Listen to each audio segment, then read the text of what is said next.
Bienvenue à tous, vous trouverez dans cette vidéo une méditation guidée selon les techniques et les enseignements donnés par Paramahansa Yogananda.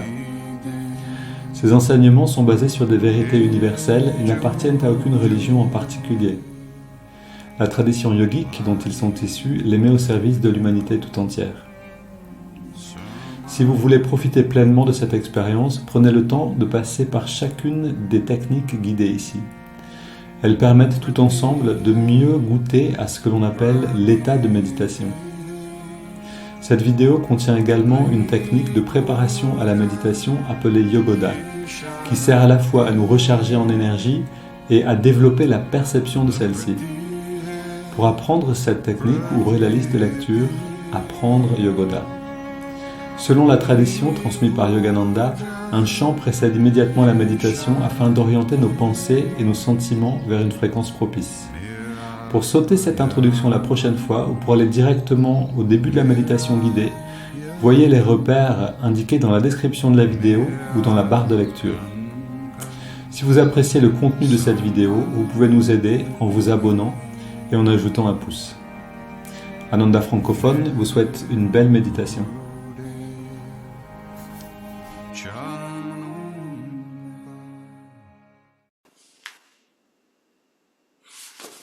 Oui, aujourd'hui je voudrais vous lire un passage de l'autobiographie d'un yogi. En ce moment, on prépare ce festival qui s'appellera Yogananda-ji, je pense, le festival de la réalisation du soi, et qui aura lieu en octobre. Et donc je tombe sur ce passage dans le livre, l'autobiographie d'un yogi, justement, qui parle de la diffusion du kriya dans les premiers temps. Donc le premier à avoir diffusé le kriya yoga de Babaji, c'est Lahiri Mahashaya, en tout cas dans notre temps, au siècle dernier. En fait, il y a 200 ans à peu près. Donc je lis. Certains disciples de Lahiri Mahashaya, qui détenaient une position influente dans le monde, furent désireux d'élargir le cercle des adeptes du kriya par l'usage de la publicité. Le gourou leur refusa son consentement. Un chela, c'est un étudiant, on pourrait dire un disciple, médecin royal attaché au seigneur de Bénarès, organisa une initiative en vue de diffuser le nom du maître sous celui de Kashi Baba, l'exalté de Bénarès. À nouveau, le gourou l'interdit. Laissez la fragrance de la fleur du kriya s'épandre naturellement, sans en faire parade, disait-il. Ces semences prendront racine dans le terreau des cœurs spirituellement fertiles. Bien qu'il n'ait point adopté de système de prédication par le support moderne d'une organisation ou de la presse écrite, le grand maître savait que la puissance de son message déferlerait, telle une marée irrésistible, inondant par sa propre force le rivage des esprits humains. La vie transformée et purifiée des fidèles était le simple garant de l'immortelle vitalité du kriya. Oui, je trouve que c'est très intéressant de voir ce que dit Yogananda. Yogananda raconte ici la vie de Lahiri Mahashaya et en même temps nous parle des premiers temps. Donc, bonjour Fabienne, ça fait plaisir de te voir. Ça faisait un moment. Et donc, décrit en même temps comment ça se passait à l'époque. C'est-à-dire, on avait Lahiri Mahashaya qui avait rencontré Babaji dans les montagnes et qui, à sa demande, est venu donner cette technique dans le monde. En réalité, en tout cas, on trouve ça dans l'autobiographie d'un yogi, à la demande de Jésus, Babaji a envoyé un émissaire dans l'Ouest, en commençant par Lahiri Mahashaya qui était en Inde, qui est resté en Inde. Puis Sri Yukteswar qui a diffusé cet enseignement dans le nord de l'Inde un peu plus. Et enfin Yogananda qui est venu en Amérique, donc en Occident, et qui a activement diffusé le kriya dans tout le pays et même au-delà. Et Et cette diffusion continue, donc avec en particulier Swami Kriyananda qui a fondé 8 communautés, donc le disciple de Yogananda, qui a fondé les communautés dont on fait partie nous. On s'est auto-créé, si vous voulez, mais euh, en s'inspirant de la communauté d'Assise, que certains d'entre vous ont visité. Mais donc, de voir en fait d'où le Kriya est parti, de quelle manière. Et c'est intéressant de voir cette phrase, euh, donc, le Kriya, je lis la phrase entière, laissez la fragrance de la fleur du Kriya s'épandre naturellement, sans en faire parade. Ces semences prendront racine dans le terreau des cœurs spirituellement fertiles. Et je lis un peu plus loin, la vie transformée et purifiée des fidèles était le simple garant de l'immortelle vitalité du Kriya. Et ça me fait penser à voilà comment nous-mêmes on a trouvé ces enseignements. Donc avec Alba, on était vraiment aussi dans la recherche de notre famille spirituelle. À un moment, on allait voir dans le courant bouddhiste, le courant orthodoxe, dans le courant euh, différents courants en fait. Et puis on est aussi allé en Inde, on a rencontré Amma et on sentait qu'on trouvait beaucoup de nourriture. Et, et puis un jour, on rencontre par YouTube, hein, vraiment, Swami Kriyananda. C'est-à-dire qu'on écoute un enseignement de Swami. Et là, il y a quelque chose qui s'est passé. Alors, ça s'est passé en plusieurs étapes.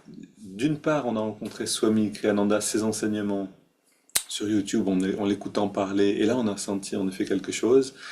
Et d'un autre côté, on a commencé un cours en ligne qui s'appelait Les enseignements yogiques de Jésus et qui ont été extrêmement inspirants de voir en fait que notamment l'Apocalypse, mais aussi certains passages des évangiles, mais l'Apocalypse en particulier, décrit des réalités interprétées par Yogananda, expliquées par lui, décrit des réalités yogiques qui sont simplement, on pourrait dire, au lieu de dire yogique, parce que yogique ça veut simplement dire l'union avec le divin, enlevant, si on enlève cette dimension culturelle, le yogi vient de l'Inde, la religion chrétienne c'est en Occident, enfin si on enlève tout ça, on se rend compte que dans les enseignements de Jésus, on a les mêmes réalités qui sont expliquées que dans l'enseignement de Krishna, l'enseignement de Babaji, par l'intermédiaire de ses disciples, Lahiri Mahashaya, etc., Sri Yukteswar et Yogananda. Et, et donc je trouve l'approche intéressante, de laisser simplement les personnes qui pratiquent le Kriya vivre leur vie. Et ça ce sera la publicité en fait. C'est littéralement ce que dit Lahiri Mahashaya qui était vraiment vraiment anti-pub. Il voulait en fait même pas que ses disciples parlent de lui. C'était quand même assez invraisemblable. Ça veut dire que comment les gens venaient le voir, hein, ça devient mystérieux en fait. Hein. Et pour Swami Sri Yukteswar, ça a été un vrai défi de trouver son maître. Lahiri Mahashaya, ça a été vraiment, il a dû devenir un détective pour trouver en fait d'où venait cette conscience, cette énergie qu'il pouvait ressentir chez certaines personnes. Et finalement, en les écoutant, en restant près d'eux, en entendant une conversation à leur insu, il a compris qu'ils avaient un maître et il fallait qu'ils le rencontrent. Donc ensuite, on a ce contraste avec Yogananda qui vient en Amérique et qui fait de la pub. C'est-à-dire qu'il littéralement, il disait si telle marque de chewing-gum peut amener les gens à mâcher de cette matière en faisant des publicités, moi je peux amener les gens à ruminer de bonnes pensées, des pensées édifiantes, avec des panneaux publicitaires. Et, il a commencé voilà, à se servir en fait du, des médias de l'époque pour amener les gens à s'intéresser à la spiritualité. Mais en même temps, ce qui faisait toujours la différence, c'est donc, par exemple, il avait cet ashram dans lequel il organisait des concerts, une sorte de festival ou de concert, festival de culture indienne. Donc il y avait des danses, il y avait des chants, même d'autres cultures. Mais des gens venaient pour ces festivités et repartaient aussi. Et Yogananda répondait aux disciples qui disaient, mais tout ce monde qui vient et qui s'en vont, et Yogananda répondait, oui, mais ceux qui font partie de notre famille spirituelle vont sentir l'énergie de l'endroit et reviendront plus tard. Et finalement, euh, c'est cette chose qui se passe encore maintenant avec Ananda, c'est-à-dire je vois bien certaines personnes sont attirées par exemple par la SRF et c'est leur accès au Kriya et certains vont sentir dans Ananda un accès à cette connaissance, à ces enseignements de Yogananda. Et c'est quelque chose qu'on peut pas vraiment décider en fait, hein. C'est plutôt une reconnaissance, une reconnaissance. Donc je vous dis tout ça parce que je réfléchis aussi aux moyens d'annoncer le festival. Je le fais en fait ici sur les méditations guidées. Je me rends compte que ça marche très bien. C'est-à-dire que j'en ai parlé peut-être 3 fois déjà, euh, ce qui n'est pas beaucoup, mais je reçois déjà beaucoup de mails de personnes qui finalement suivent ces méditations guidées sur YouTube, donc en décalé et souhaitent participer. Merci de nous écrire d'ailleurs, c'est très encourageant de voir qu'il y a de l'intérêt pour tout ça. Et, et en même temps, on veut aussi donner l'occasion à des personnes qui n'ont jamais entendu parler d'Ananda, qui ne regardent pas les méditations guidées, de nous découvrir. Donc, on va vous faire passer un flyer, bien sûr, que vous pourrez diffuser aussi plus largement, pour que peut-être une cinquantaine, peut-être plus, une cinquantaine de personnes, ça me paraît déjà pas mal, puissent venir en octobre et découvrir voilà, surtout cette ambiance de Ananda. Vous savez, c'est comme ceux qui sont venus à Ananda Assise, vous avez tous goûté à quelque chose, en écoutant les gens parler, en les voyant, en étant dans la cuisine, en donnant un coup de main, en leur préparant une mousse au chocolat, voilà, en passant des bons moments ensemble. On a goûté à quelque chose et maintenant on sait en fait, hein, qu'est-ce que c'est Ananda. On a ce sentiment aussi pour l'amitié spirituelle qui forme l'essence d'Ananda, la musique aussi. Voilà, donc c'est ce qu'on veut faire. On veut donner cette opportunité de goûter à ce qu'est Ananda en France, hein, dans la ferme ici. Et donc on va vous faire passer un petit flyer que vous pourrez diffuser à vos amis, les invités. C'est surtout vos commentaires en fait, hein. Je sais que ça se passe de mieux de bouche à oreille. Euh, et voilà.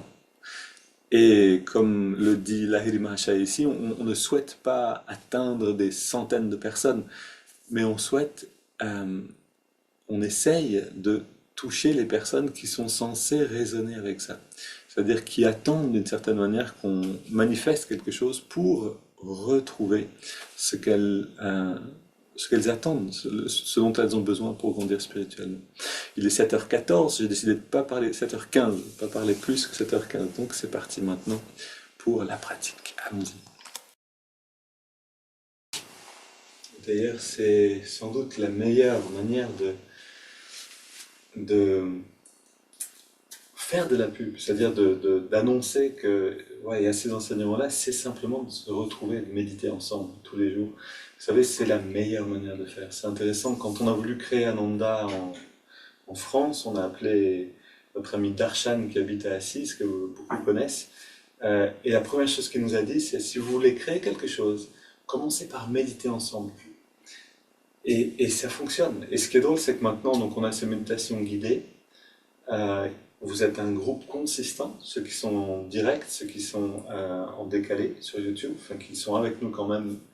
Et, et finalement, cette méditation commune crée quelque chose qui attire. Vous savez, c'est la loi du magnétisme. C'est comme un aimant qui crée un mouvement et une attraction. Ok, pardon, je parle encore, on s'arrête. Allons dans la prière et dans la pratique. Ô Esprit infini, recharge notre corps avec ton énergie cosmique, notre mental avec ta concentration et ta détermination, notre esprit avec ta sagesse et notre âme avec ta joie toujours nouvelle. Éternelle jeunesse du corps et de l'esprit, demeure en nous pour toujours. Bras tendus vers l'avant, inspire, contracte tous les muscles. On relâche.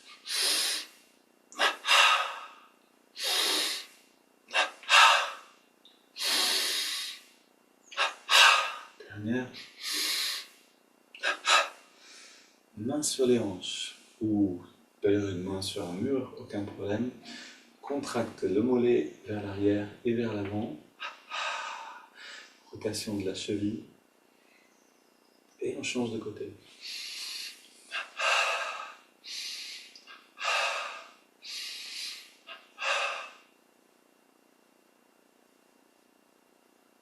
Ok, l'avant-bras et le mollet gauche. Inspire.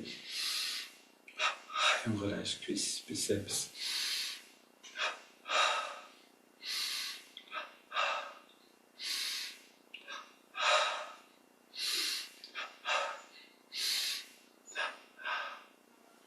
Et de l'autre côté.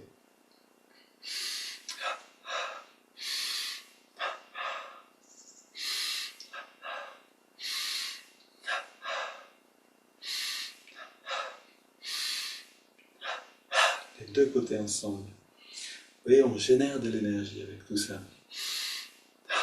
En nous-mêmes, mais aussi en tant que groupe.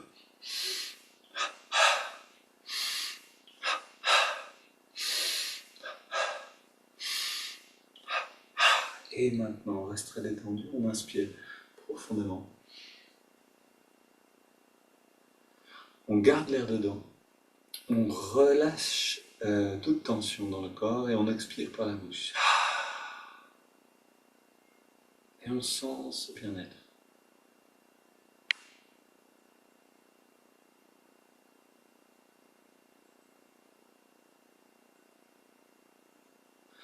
Et on continue, on contracte la fesse gauche, la poitrine à gauche et à droite. Chaque jour, un peu plus d'intensité et de précision dans l'endroit de la contraction. Ici, le bas du dos à gauche et à droite. Vous pouvez utiliser les mains si vous voulez être sûr, travailler sur les bons muscles. Voilà, sentir la contraction sous les mains, ça peut aider. Alors j'ai tendance à poser le dos des mains, parce que sinon, si on pose les mains comme ça, sur le dos, ça a tendance à déjà créer une contraction dans les épaules qui ne nous aide pas trop. Et si vous faites comme ça, le dos des mains, donc vous n'allez pas créer de tension inutile. Et si on relâche les bras, et on fait pareil au niveau du haut du dos, derrière les épaules. Mains sur les épaules, 3 cercles vers l'avant. Rappelez-vous que ce n'est pas un mouvement à vide, dans le sens où il n'y a aucune tension. C'est un mouvement comme si on devait faire un effort consistant pour pouvoir bouger. On contracte maintenant le cou 3 fois, puis à gauche et à droite.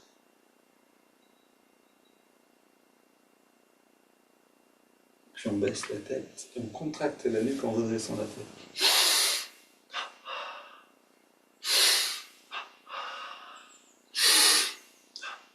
On contracte le cou et on fait des petits cercles dans les deux sens. Puis grand cercle très détendu.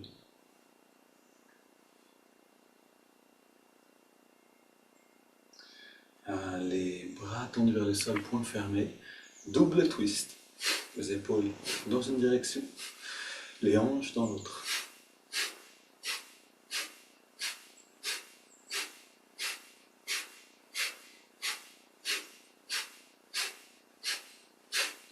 Voilà, ce mouvement fait beaucoup de bien au dos.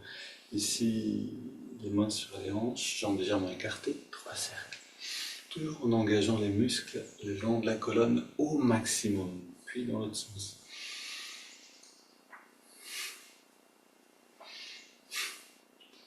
Et on pousse vers la gauche, puis vers la droite.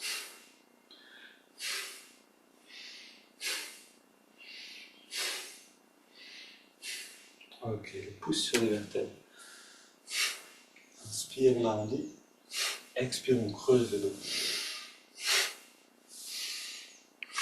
Bras tendus.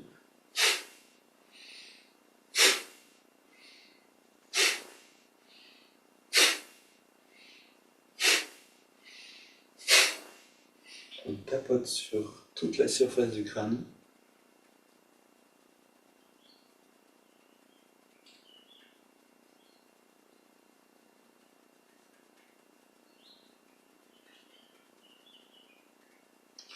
c'est aussi vraiment une manière de rendre notre, là on masse le cuir chevelu, de rendre notre pratique régulière fertile, c'est-à-dire en sachant que quand on médite en groupe, comme on le fait ensemble maintenant, littéralement on manifeste une conscience, une énergie, une couleur particulière d'enseignement spirituel, d'évolution spirituelle. Et donc tout ça, en le manifestant invisiblement, ça touche les personnes qui cherchent cette même nourriture. Et si on ouvre dans la nuque et on inspire l'énergie, on recommence.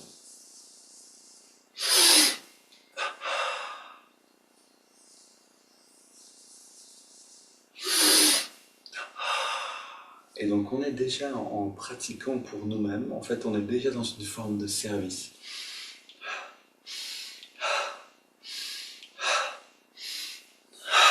On contracte tous les muscles du corps.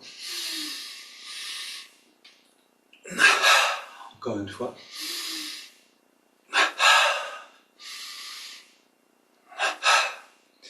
Puis on contracte le pied gauche et on relâche le pied droit. Et on relâche le mollet gauche et on relâche le mollet droit. On relâche la cuisse gauche, la cuisse droite, fesse gauche, fesse droite, bas du ventre, haut du ventre, avant-bras gauche, avant-bras droit, biceps à gauche et à droite, poitrine à gauche, à droite, le cou, gauche, droite, devant et derrière. On contracte le pied gauche, on contracte le pied droit.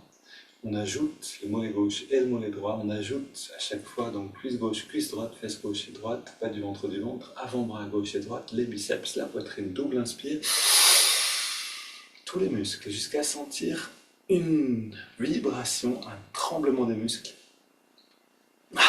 On relâche le cou, la poitrine, on relâche les biceps à droite et à gauche, les avant-bras, le haut du ventre, le bas du ventre. On relâche fesse droite, fesse gauche, cuisse droite, cuisse gauche, les mollets et les pieds. On reprend une double inspire, on contracte tout et on relâche. Encore une fois. Et encore une. Maintenant, on reste très détendu. On inspire lentement et profondément. On garde l'air dedans. On détend encore plus tous les muscles. Et on expire par la bouche. Et on fait l'expérience du bien-être. C'est comme quand on entre dans un bain. Vous savez, quand il fait chaud, en été, on va dans une rivière fraîche. On sent le bien-être vivifiant. Quand il fait froid en hiver, on va dans un bain chaud et on sent le bien-être. C'est la même chose avec la perception de l'énergie.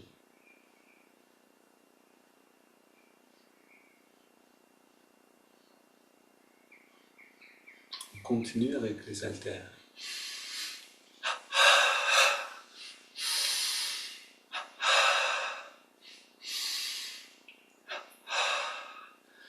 Et maintenant, un élastique de musculation, si vous voulez.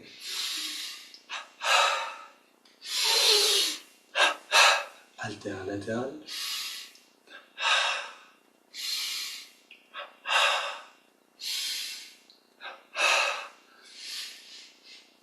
Bras tendu, petit cercle. Et quelquefois, quand on est justement un peu découragé, vous savez, on s'est levé, on n'a pas envie de faire les contractions détente, la méditation, on a envie de rester au lit ou de rien faire. C'est dans ces moments-là que de se lever et de faire sa pratique va avoir le plus d'effet, va en fait porter le plus de fruits. J'ai pu voir ça des fois quand on était peut-être 2 ou 3 à se retrouver le matin. Alors on continue avec les grands mouvements.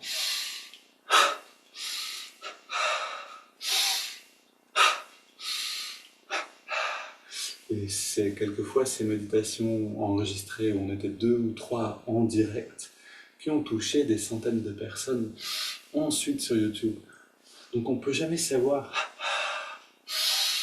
quel va être l'impact de notre pratique pour nous-mêmes, pour les autres.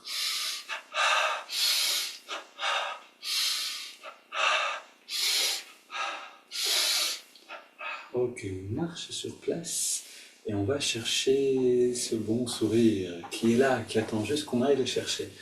Qui va générer un sourire? En fait, personne d'autre que nous.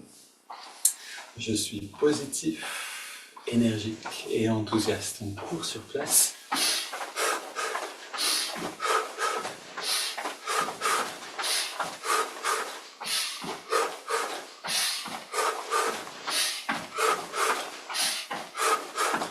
Puis, pied gauche devant. Le poing au ralenti. On engage tous les muscles qui nous permettent de pousser le poing vers l'avant. On soulève derrière, bras tendu, on relâche devant.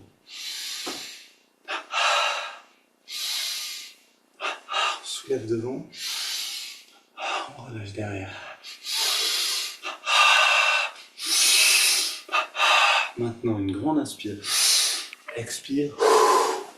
Poumon vide, on fait rentrer le ventre. Et on recommence. Alors, on fait rentrer et sortir le ventre, poumon vide.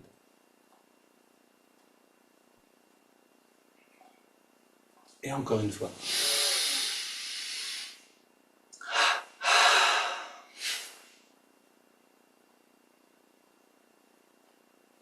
Ok, on se redresse.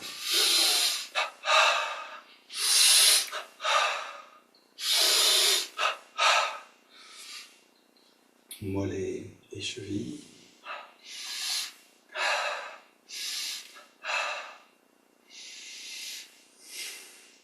D'ailleurs, vous pouvez voir aussi l'effet de Yogoda qui nous aide à garder la volonté forte. Vous savez, le pire qui puisse nous arriver, c'est de ne plus avoir de volonté. C'est ce qui se passe quand on devient déprimé, en fait. L'absence de force de volonté, d'énergie pour la manifester, entraîne naturellement la dépression. Et Yogoda, c'est le meilleur remède, c'est vraiment le remède idéal, c'est-à-dire qu'en actionnant les muscles en fait sont dépendants de la force de volonté.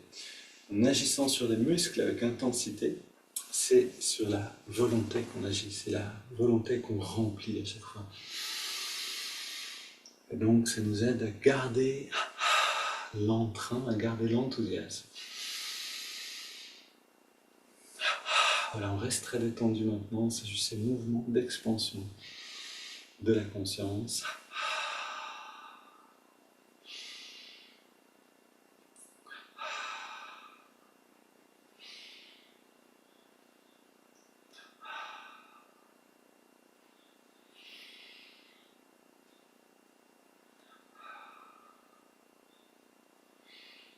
On est de plus en plus détendu. On sent de mieux en mieux.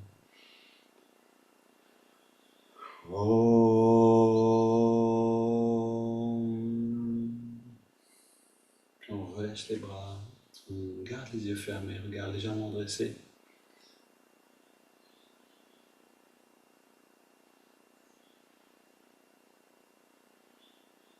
Comme un explorateur de l'intérieur. On prend le temps de découvrir.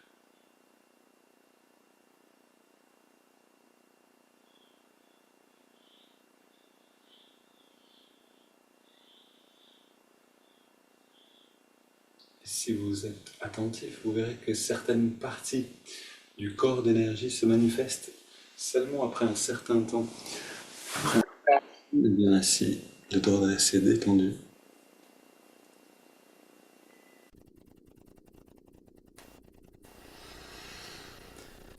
Voilà, une grande respiration. respire pour que le dos soit bien dressé, les poumons pleins redressent la colonne et ensuite on se détend et on rentre dans la zone du cœur.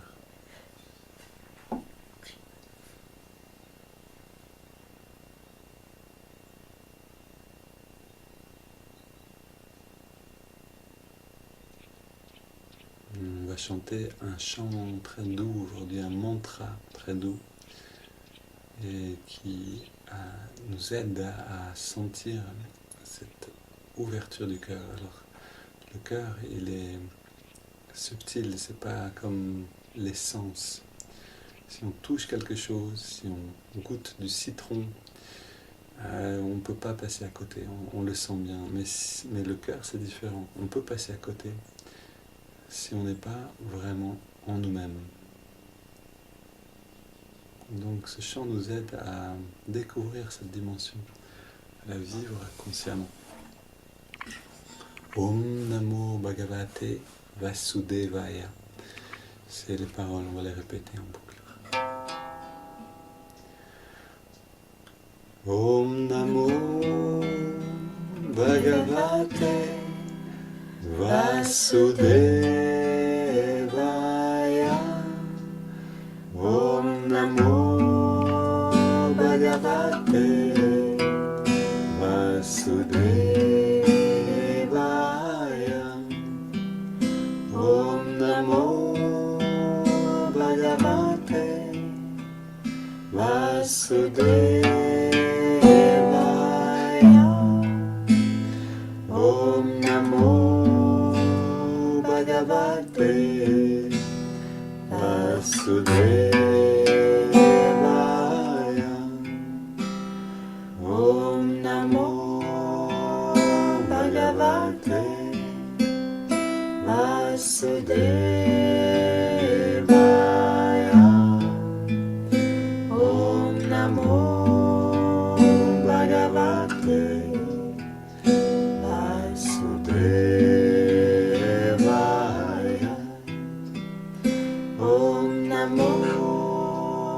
Bhagavate Vasudevaya. Om Namo Bhagavate Vasudevaya. Om Namo Bhagavate Vasudevaya. Om Namo Bhagavate Vasudevaya. Om Namo Bhagavate Vasudevaya. Om Namo Bhagavate Vasudevaya. Om Namo Bhagavate Vasudevaya. Om Namo Bhagavate Vasudevaya.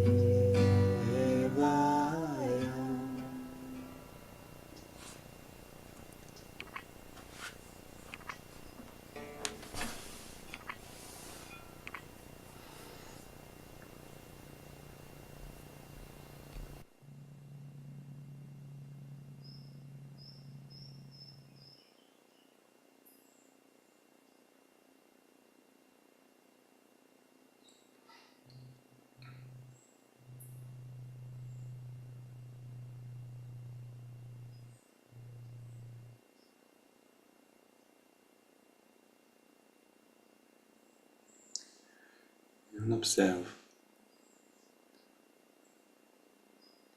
la force du chant, c'est-à-dire la subtilité de ce qu'on peut percevoir maintenant.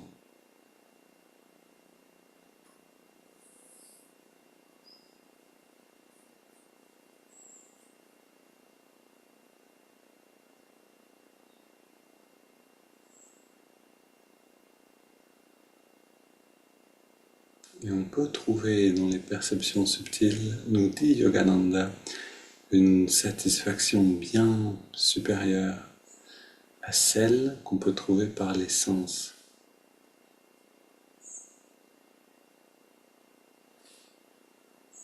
Si on regarde un arbre ou une rivière, le cœur ouvert, accessible, la poésie ou la beauté qu'on va percevoir va nous nourrir bien plus qu'en utilisant les sens de manière habituelle.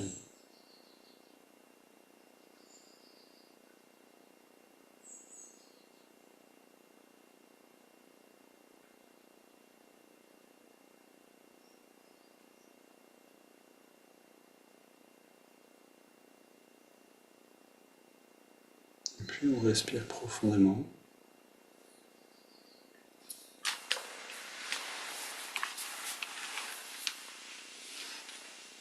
Et sur la prochaine inspire, on entrelace les doigts au niveau de la poitrine. Expire les mains vers l'avant, on arrondit le dos. Inspire, on étire vers les ciels. Expire, on se penche vers la gauche. Inspire au centre. Expire vers la droite. Inspire, on revient au centre.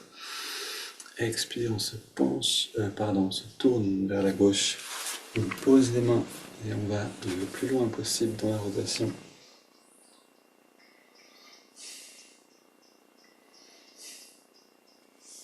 On revient au centre, inspire vers les ciels, on étire.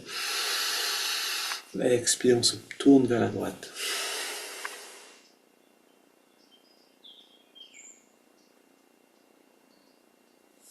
Et on revient au centre. On pose les mains derrière, on se penche un petit peu vers l'arrière, on resserre les épaules, les coudes et on prend 2 grandes respires pour ouvrir la poitrine.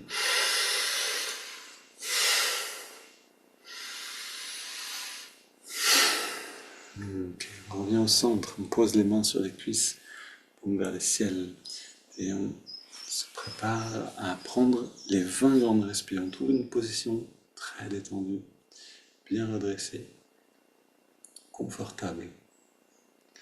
Et c'est parti, on prend nos 20 grandes respires.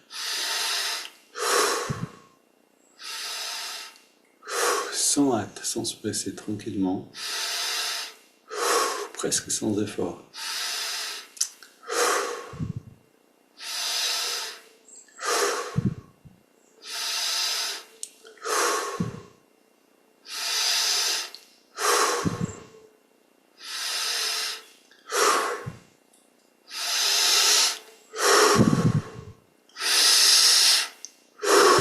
On augmente progressivement l'amplitude des respires.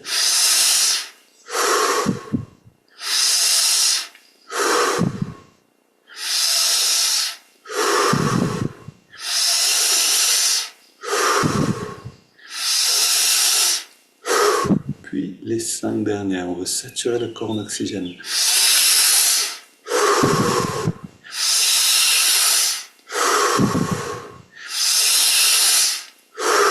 Deux dernières.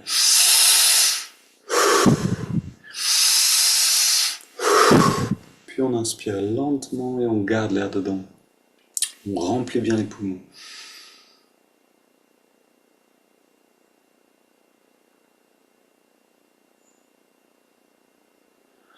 On retient le souffle et on détend complètement tous les muscles, comme si on était en apesanteur.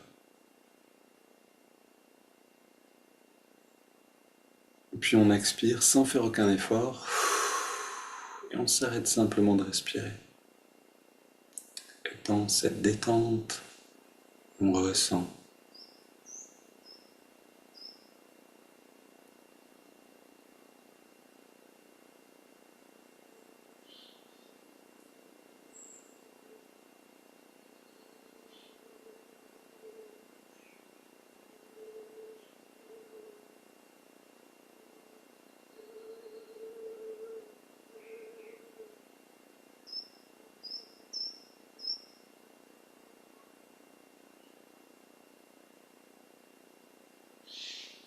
On inspire à nouveau.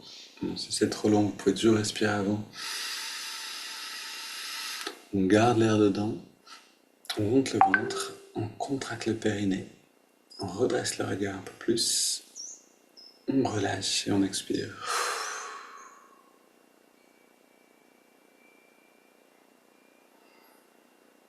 Voilà, prenons quelques instants pour ressentir, toujours dans cette détente, une mobilité.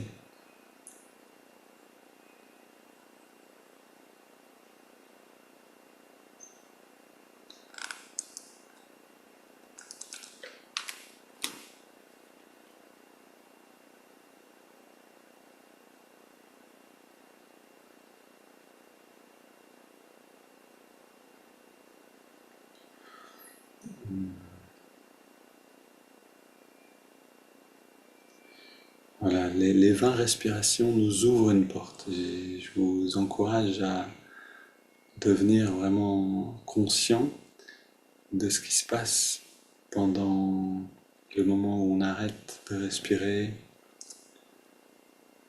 puis tout ce qui vient ensuite, petit à petit. Maintenant, une double inspire. On garde l'air dedans, on serre les poings, on contracte tous les muscles. On relâche bien. Encore une fois. Encore une.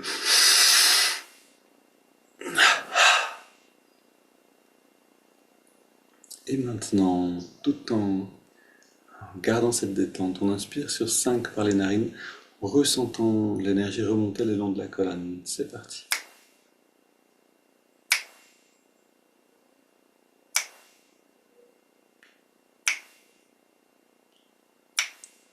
On garde l'air dedans. On concentre toute l'attention à la jonction des sourcils pour attirer l'énergie à cet endroit-là. On expire. Et on sent cette expansion de la conscience. Inspire à nouveau.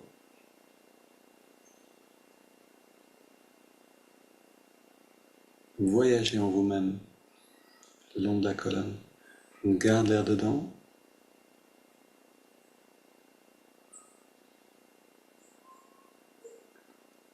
Expire.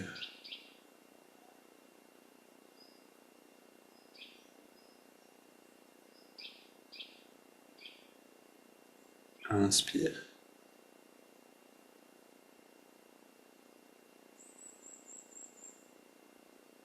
On garde l'air dedans.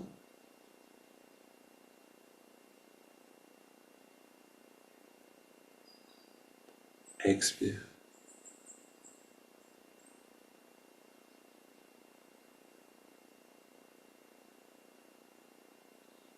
Inspire une dernière fois.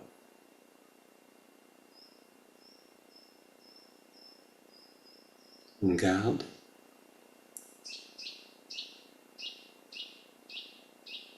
Expire.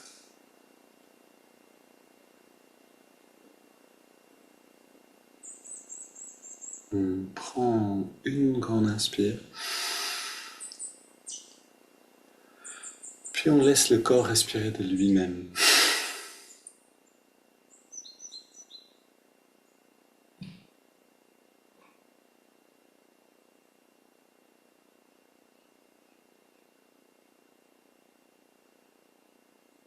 En réalité, on est déjà très proche de l'état de méditation. On est peut-être déjà dans l'état de méditation.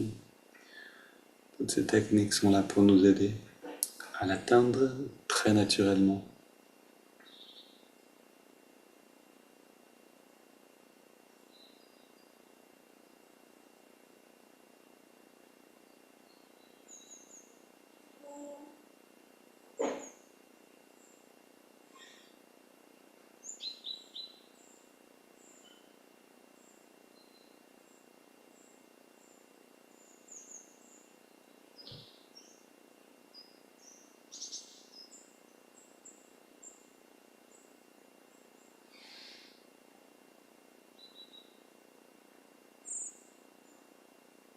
Et puis on amène toute la tension dans les narines. On veut ressentir la fraîcheur de l'inspire, la tiédeur de l'expire. On ne cherche pas une sensation corporelle, les narines elles-mêmes, mais on cherche une sensation de, de fluidité, l'air qui passe, l'énergie qui passe.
On entre dans cette sensation profondément.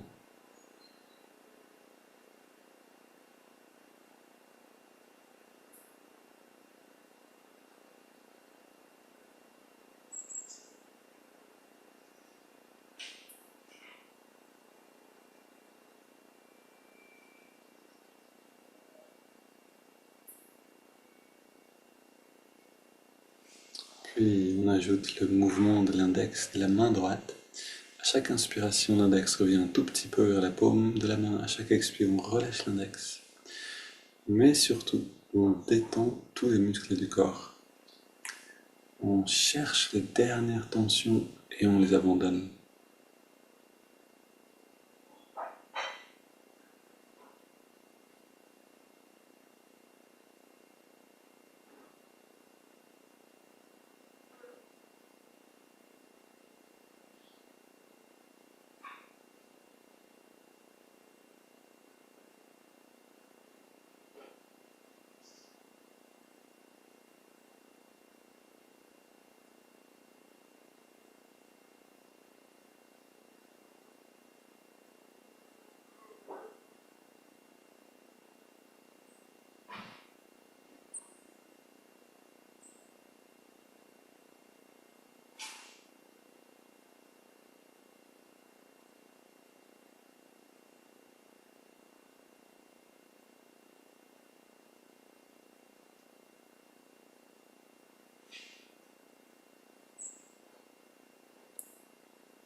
Puis on ajoute le mantra Hong So. Hong qui accompagne l'inspire, So l'expiration naturelle.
On prend maintenant une inspiration profonde.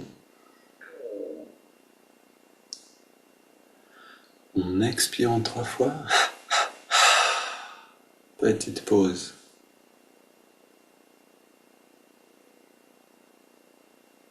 Et on laisse le corps respirer de lui-même.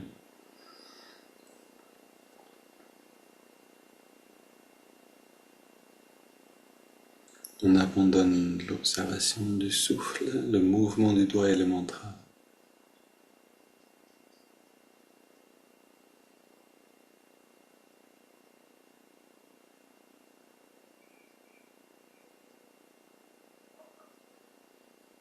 On ressent ce qu'on peut appeler la lumière de la conscience, c'est-à-dire ce bien-être, ce calme qui est là. Et on sent cette lumière qui rentre dans chaque cellule et qui va bien au-delà du corps.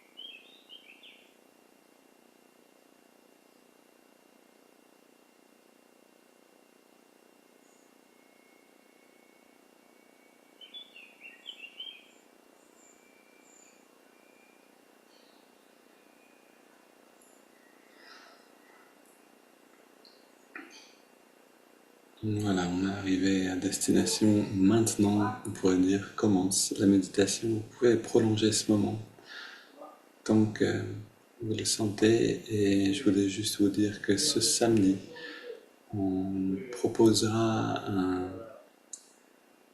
petit webinaire à 9h, un satsang plutôt, avec des moments d'échange en petits groupes. Je vous envoie un mail à tous à ce sujet.